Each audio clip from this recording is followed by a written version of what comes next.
Hello, I'm Jennifer Ohman-Rodriguez, and this is the Trauma Recovery page at Compassionate Christianity. Today, I'm talking with Karoline M. Lewis. She is the Marbury E. Anderson Chair of Biblical Preaching at Luther Seminary in St. Paul, Minnesota, where she has taught since 2007. Lewis is the author of A Lay Preacher's Guide to How to Craft a Faithful Sermon, She, 5 Keys to Unlock the Power of Women in Ministry, and John, a Fortress Biblical Preaching Commentary, as well as numerous articles and book chapters. She was one of the 100 religious scholars in the United States to contribute to the Values and Voices campaign, and her next book, due to be released in August, is Embody, 5 Steps to Leading with Integrity. Karoline M. Lewis is ordained in the Evangelical Lutheran Church of America, and she holds degrees from the Northwestern University, Luther Seminary, and Emory University. She has served as treasurer of the Academy of Homiletics and regional coordinator for the Upper Midwest region of the Society of Biblical Literature. Lewis is the program director of the Festival of Homiletics and chair of the Homiletics and Biblical Studies section of the Society of Biblical Literature. She leads conferences, workshops, and retreats internationally on the Gospel of John, the New Testament, interpreting the Bible, preaching, leadership, and women in ministry. She is a contributing writer for Working Preacher, co-host of the site's weekly podcast, Sermon Brainwave, and regularly authors the Dear Working Preacher column. Welcome, Karoline M. Lewis. It's great to be here. Thanks, Jennifer. You're welcome.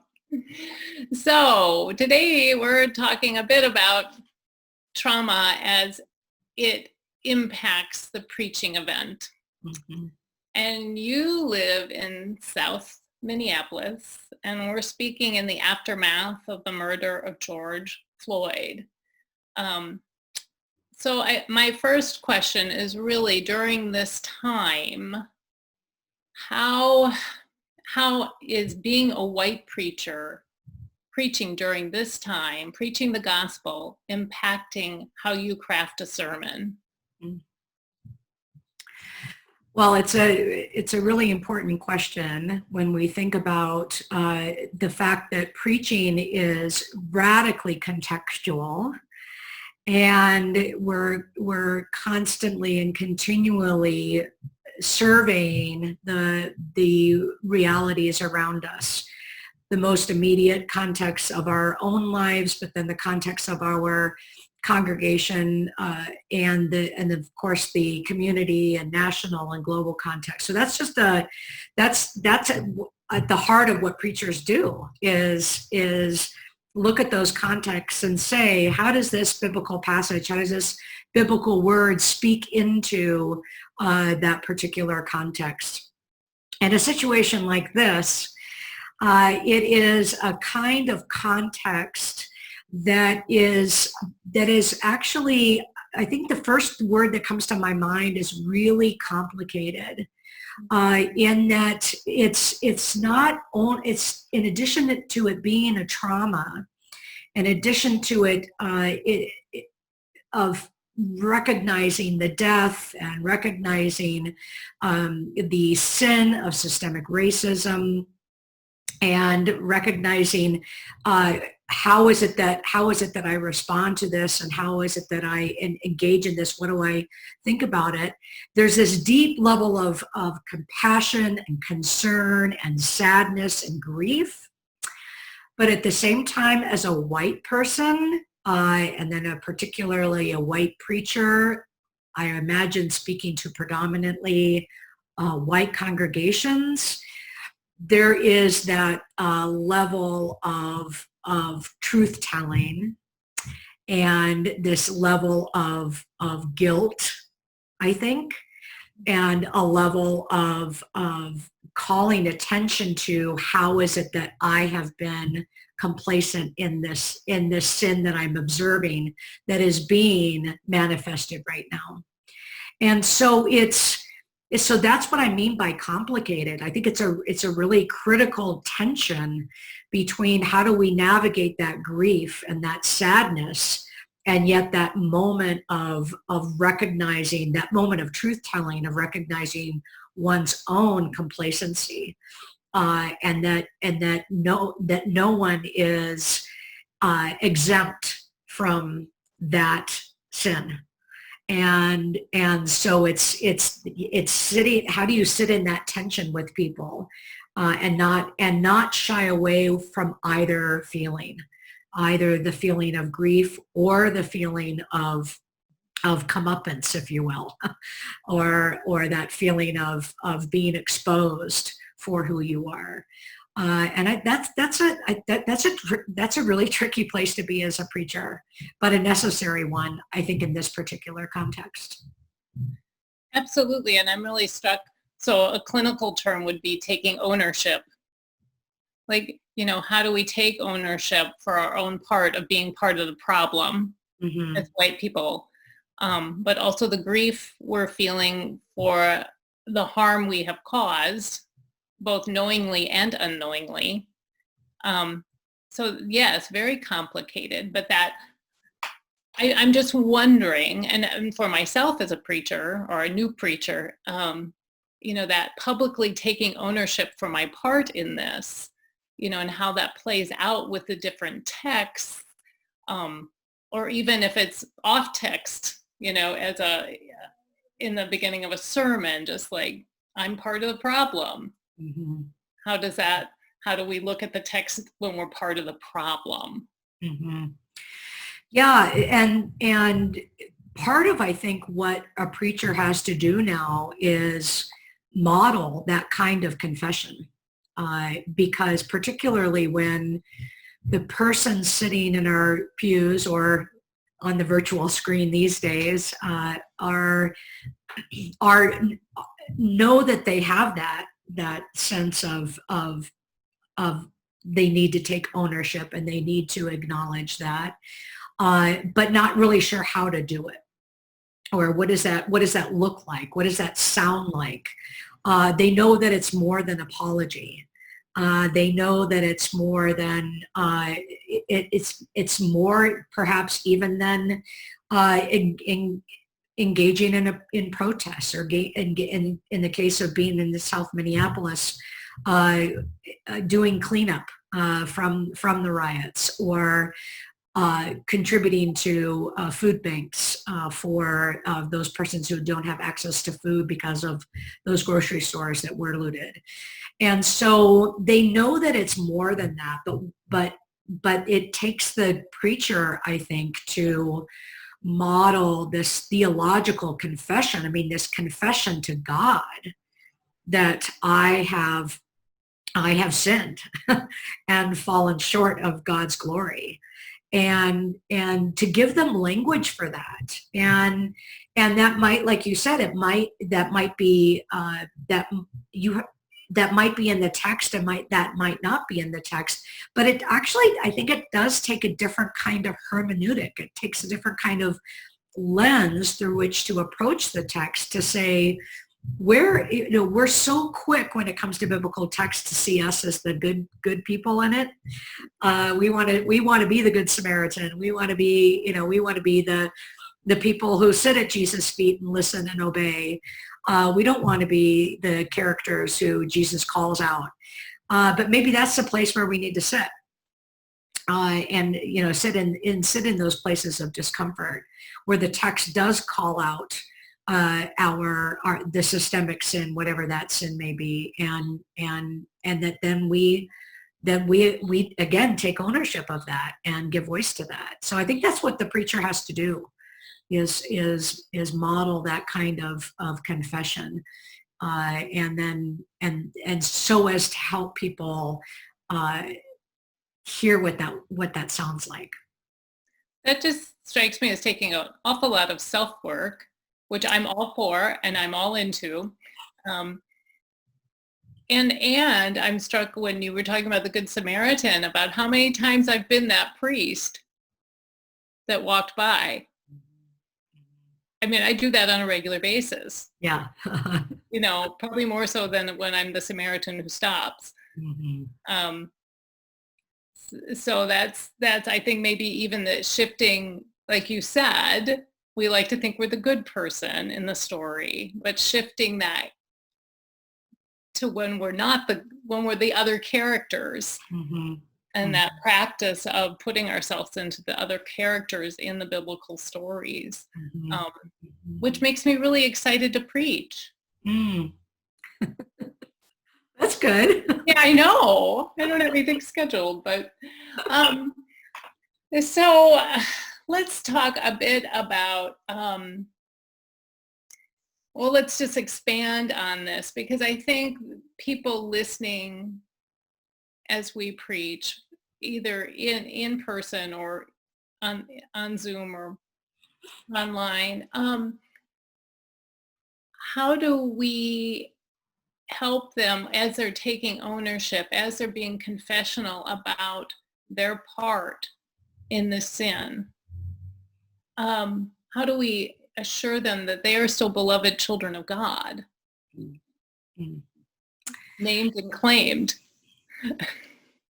Well, yes, because that is really one of the tricky things in all this, or difficult challenges in all of this, is as you said earlier, Jennifer, that absolute necessity of self-reflection and self-interpretation, and even even self-investigation or interrogation, that is so essential all the time in preaching. That's absolutely necessary, because when we don't engage in that kind of reflective work as preachers, then it's in those moments that we then see in a text what we want to see, and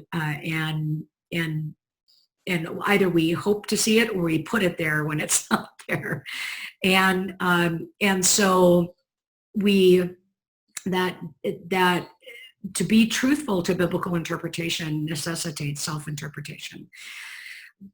At the same time, it's really easy then to go down the road of not just self-interpretation, but just sort of this beginning of sort of self-loathing, of how I can't measure up. And that's particularly challenging, I think, for pastors and preachers who, people do lift up to a certain extent in terms of their opinion of them, and who they think, the proverbial pedestal, if you will, right? And so it does demand then a recognition of that this is actually inherent to the life of faith, of this of recognition of absolutely being loved by God, but but also recognizing that at the same time we are sinners or caught up in sinful systems. And that doesn't mean that God's love is not present anymore, uh, but it does require a kind of responsibility on our part to say, okay, where is my faith in this? And is my faith a activity of denial, or is it an activity of confession? And confession, but also with the trust in God's grace. And I think that's particular. We say grace, we give grace all the time, right, to our people, but it's awfully hard to accept that for ourselves. And so this might very well be a time that's going to be needed more. And I also think that on the heels of the demands and the changes and the complexities of preaching in the middle of a virus, a pandemic, there's just all this, at least in the conversations I've been having with preachers, and the kinds of engagement that I've heard, and reflections, that there's this just constant competitiveness. Like, you know, so-and-so is doing Zoom studies like 24/7, and, you know, this church is doing this. And then you look at your church and you're like, oh, I'm not doing enough. And so I think it could be a really precarious time for preachers in terms of their own sort of self-confidence. And so it might mean then a real intentional intention around maintaining one's relationship with God. Prayer, spiritual practices, stress release, those kinds of realities, because what we're being called to do is really hard work. And people don't often appreciate the truth being told. And yet you are the ones who then take the rejection firsthand.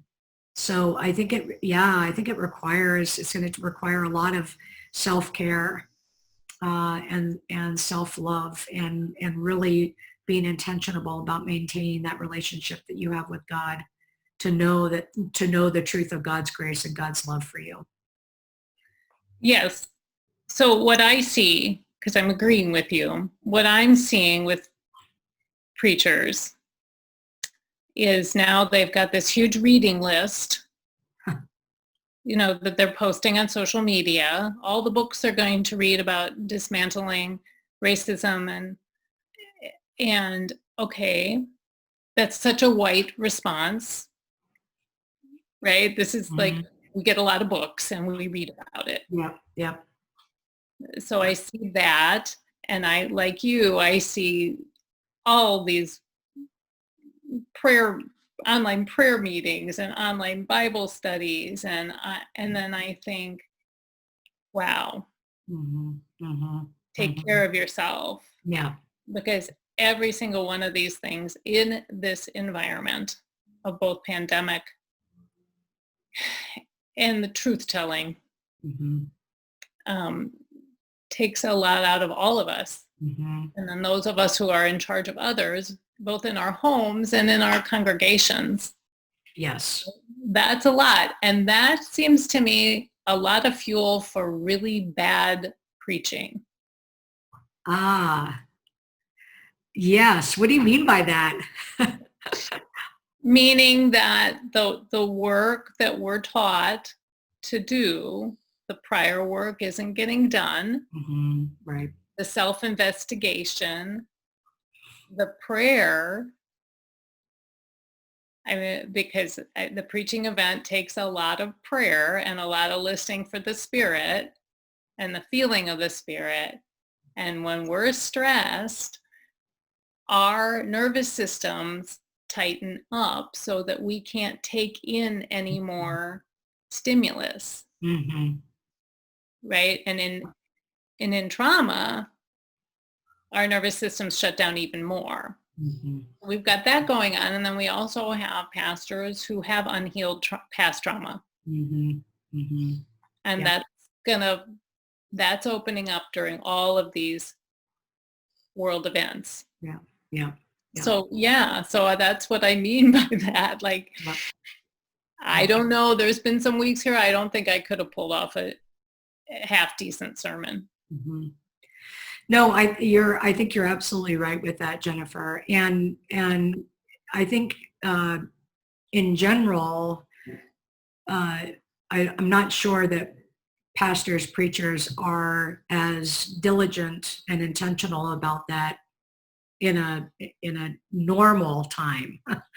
And because that kind of intention about listening and self-care and trust in the Spirit and listening for the Spirit does take time, and the demands of parish life easily infiltrate and take over. And now it is absolutely essential. And it's not only essential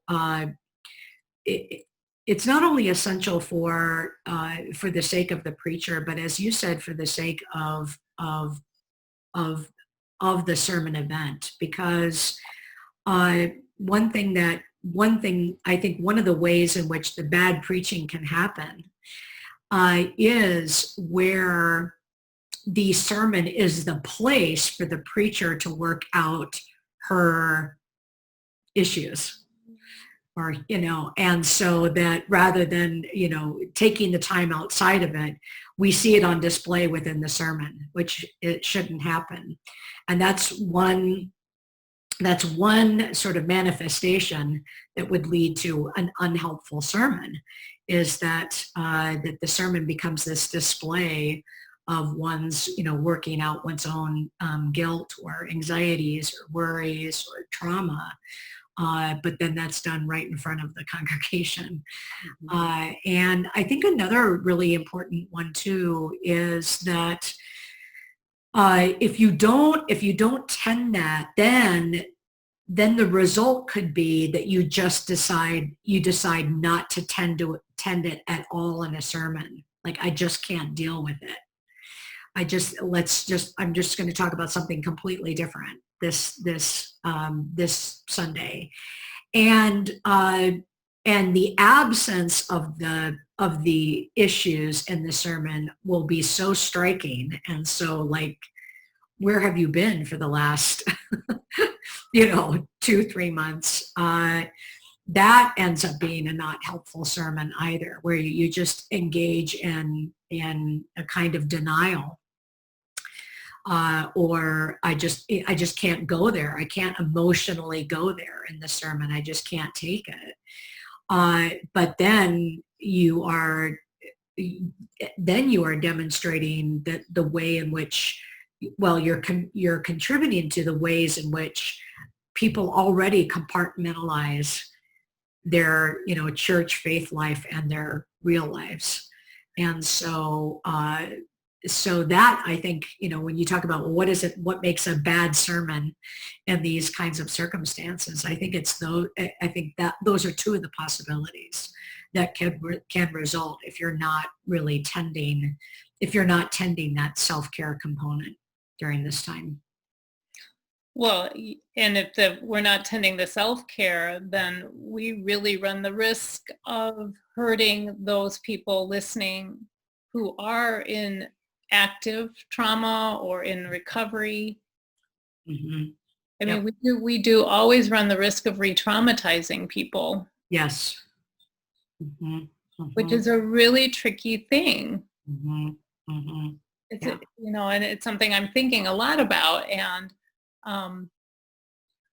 when you were talking about a preacher not tending to self, that to me is the environment in which we are more likely to traumatize or re-traumatize someone listening. Mm-hmm. Mm-hmm. So that adds the responsibility to the preaching event for the preacher. Mm-hmm. Mm-hmm. Absolutely. Yeah. And so it really does mean, I think it really does mean a kind of reorientation of what is sermon preparation. We tend to have a list of all the steps that we need to do.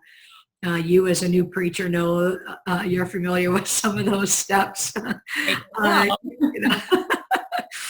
Translating and exegetical work and all that kind of stuff. And I'm not saying not to do any, that's all still important. Mm-hmm. But it is, where is it that you are literally scheduling into your week these periods of self-reflection and these periods of when you engage the text. So often when we go to the text, preachers are just immediate, like, okay, what does this text mean? Because I need to preach on it. Just like, tell me what you mean right now. And we don't often leave a lot of time for that, but we can usually figure that out and navigate that through the week.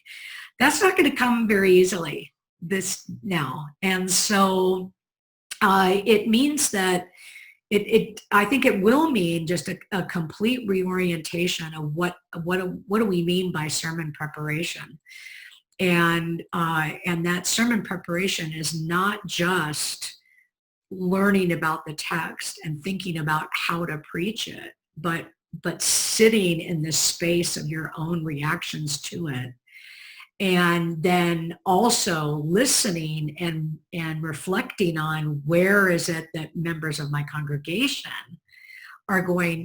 how are they going to hear this text in this time? What can you anticipate? What can you imagine that this text is going to elicit? And that has everything to do with sermon preparation right now as well, which is harder to it's harder to schedule.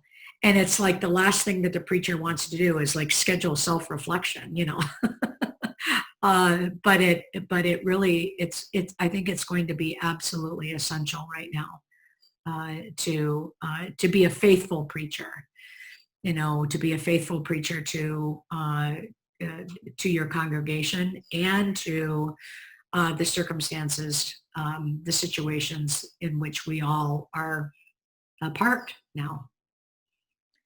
Well, I am struck once again as you're speaking by those of us who already have daily practices in place can traverse this time with a little more ease.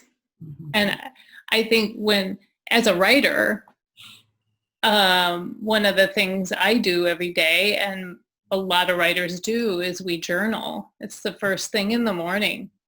And if we're following The Artist's Way by Julia Cameron, it's 3 pages, yeah.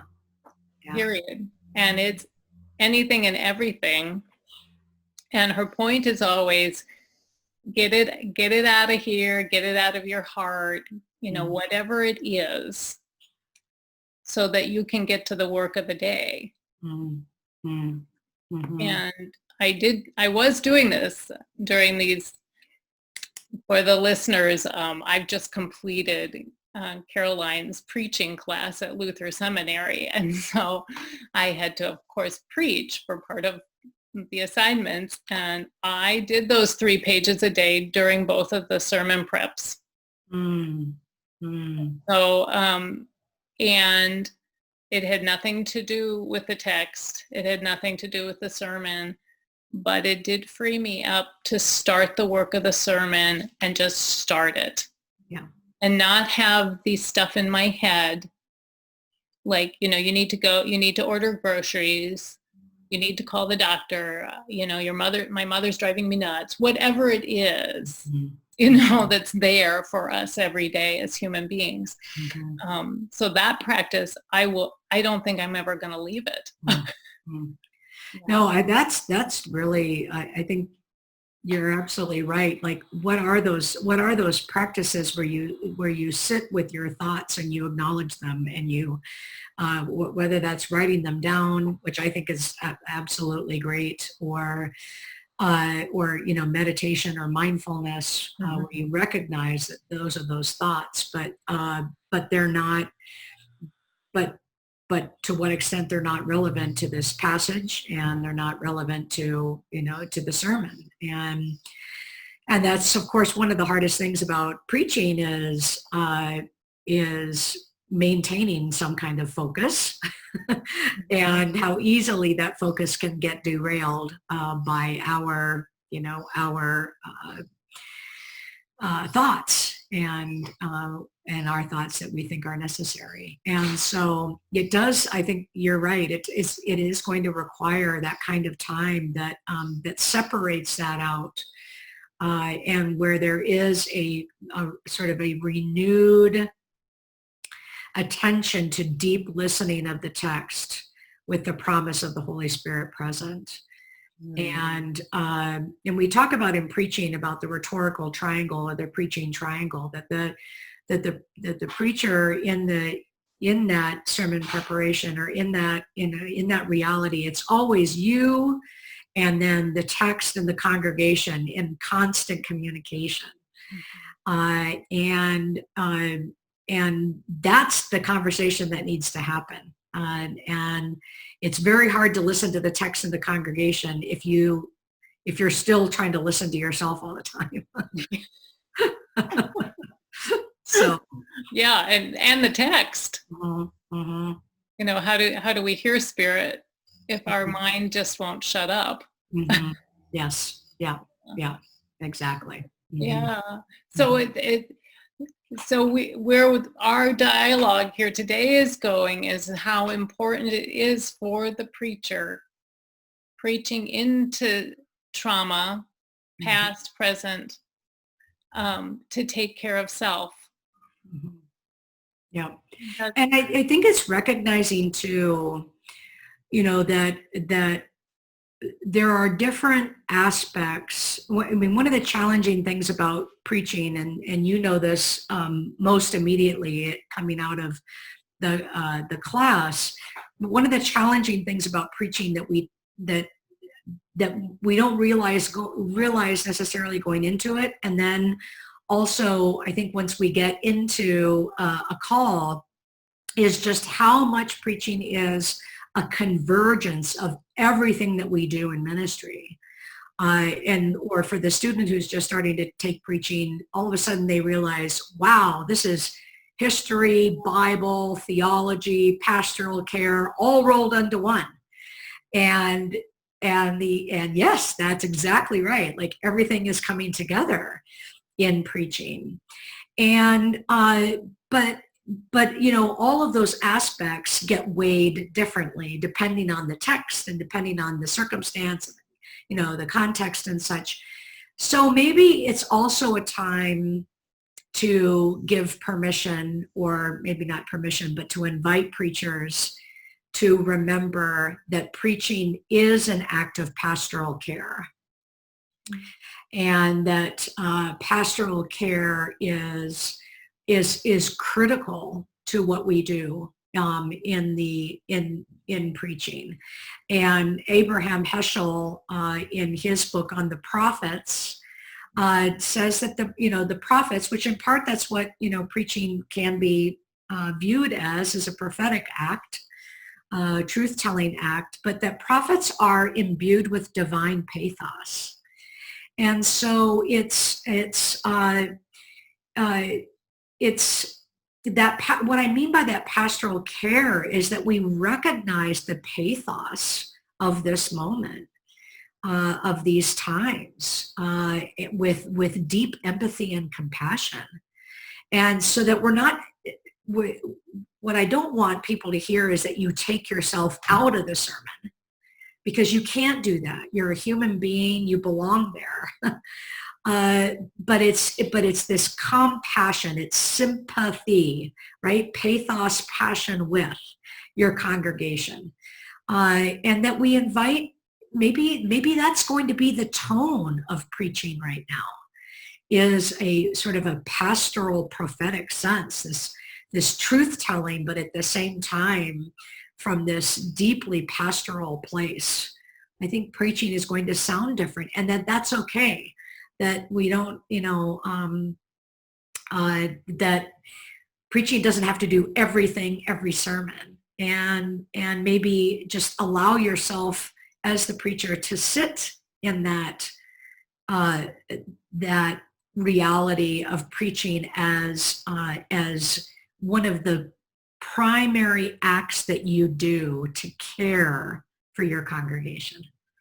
We tend to limit that caring to, visiting in a hospital room, or which we can't even do now, or, visiting people, pastoral care acts. But preaching is an act of pastoral care. And so what if our lens through which we viewed preaching and the preaching act shifted to embody that kind of preaching right now? I think that would make a difference too. And because in doing that, you're recognizing that we all need care. we all stand in this same place of needing God's care, needing that presence of God's grace. And so that you're not separating yourself out from that, but you're standing with and under that with your congregation. I think that might help too. Yeah, that I'm struck too by the sitting with, because so many sermons we are seeing right now, the preacher is actually sitting instead of standing. Yeah. And I'm enjoying that. Mm-hmm. Mm-hmm. I'm enjoying that difference. It makes me look at the preacher a little different. Yeah. But also I'm noticing the sermons are shorter, Mm-hmm. Mm-hmm. Mm-hmm. which is a pastoral care move. I believe that someone who's stressed or traumatized cannot take in 20 to 25 minutes, 45 minutes. Right. They can take in 8 minutes. Yes. Yeah, and I think too, I think that's an important point, because some of what often, frequently happens in preaching is a pedagogical sense, teaching moments, and that's I think I don't know, my hunch is that could be a direction some preachers go. They've got their big pile of books, like you said, right? Okay, I'm going to teach my congregation about, white privilege and white fragility and all these things that I'm learning in this book, and how no, that preaching fundamentally is still claiming the presence of God. That's what gospel is. That's what the good news fundamentally is. The gospel is not something that we know, or something that we should learn, or it is the gospel. To preach the gospel fundamentally means to preach the promise of God's presence. And so sermons, that's what sermons need to do right now, is to preach that presence. And yes, people can't handle length and complexity. That, what is that simple? Simple is different than simplistic, right? What is that simple thing that you want them to hold on to this week, that they might actually be able to hold on to this week? One thing, that's it. We don't have to have 5 points and then hope one lands, one sticks. There's this one point that maybe might get them to realize God's presence at least into Monday or Tuesday. or even feel God's presence. Exactly. Mm-hmm. Even if everyone's having a hard time tracking the sentences, which is a trauma response, the inability to track words written and spoken. But if that feeling of God or God's Spirit loving us, being there, present, that would be huge.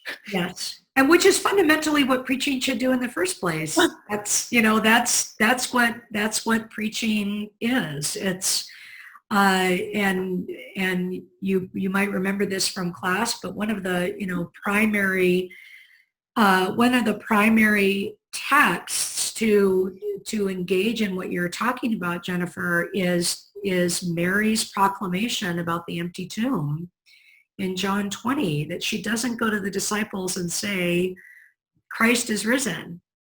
No. She doesn't make a creedal statement about what she believes. She says, I have seen the Lord.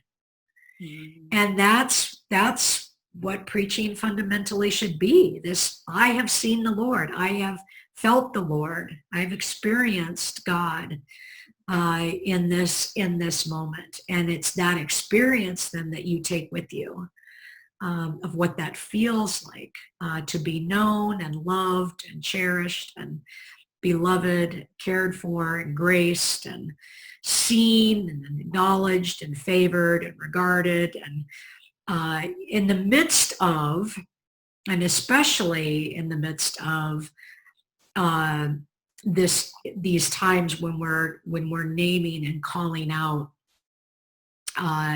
not only our individual sin but our corporate, institutional, and systemic sin. That truth telling is very challenging, very hard work, and God doesn't take God's grace away from us during those times. That's what I think that's the promise that preachers need to say, is that God's not going anywhere, and God can handle it. You think God doesn't know?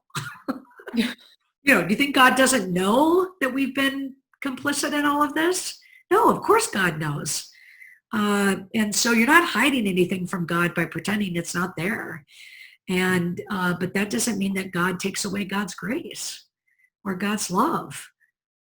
So it's we are able to then speak that truth and from that place of being loved and that promise of God's grace. And I think that is, one of the gifts of the church right now, as the whole entire country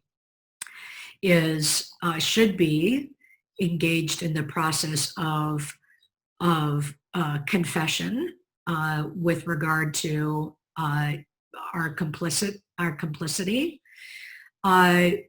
But it's the church that can model confession in such a way that confession doesn't become shame and blame, but confession becomes, as you said, ownership and acknowledgement and responsibility. And there's a difference. And what if the church gave the nation that kind of language? This is not a shame and blame time. This is acknowledgement, responsibility, ownership time. And that's what confession is, really. And that would be amazing to use the liturgical language right now. Yep. Mm-hmm. Yeah, because that concept of taking ownership, the second part of that is doing the work. Mm-hmm. You take ownership, you do the work of healing, healing your relationships, healing yourself. They go hand in hand. Yeah. And we do in the church often stop with confession, and we get forgiven, and then we go on, right? But then you're right, because then comes the the hard work of we could use different language for it, but it becomes the hard work of how then what then are our works, to use the language of James, the book of James, that faith without works is dead, or to use the phrase, like, how then do we embody the gospel in the world, or to use the language of our Methodist friends, what does sanctification then look like? Or to use the formula of Paul, since we have peace, or since we are justified, therefore we do, that it's not if we are, if we have peace, or if we are justified, or if we are welcomed by God. Since we are welcomed, we welcome others. There's always a correlate. Yes. And always a correlate. And that's then, in a careful reading of the Gospels, Jesus doesn't come to the disciples and say, confess your sins, you're forgiven, and then, that's it. Then it's the sending. Then it's the sending. But and how we imagine that sending, and the reason for that sending, is not, of course, to earn God's grace, or God's love, but it is to participate in the fulfillment of the kingdom of God. And I always go back to John because that's kind of my theological framework for everything. But, Jesus sends the disciples in John 20, as the Father has sent me, so also I send you. Why? Well, John 3:16, for God so loved the world, right? So how is the world supposed to know God's love if you just sit on your, whatever and say, oh, wow, this is so great, I'm saved. That what's at stake is the very presence of the kingdom of God. And I don't know how often we think about that. That's what's at stake. What's at stake is the fulfillment of John 3:16. You don't just get to put that on a plaque and say, oh, that's such a nice thought. Oh, thanks, God. No, it's actually it's a mission. It's God's mission statement. It is a call to action. John 3:16 is a call to action.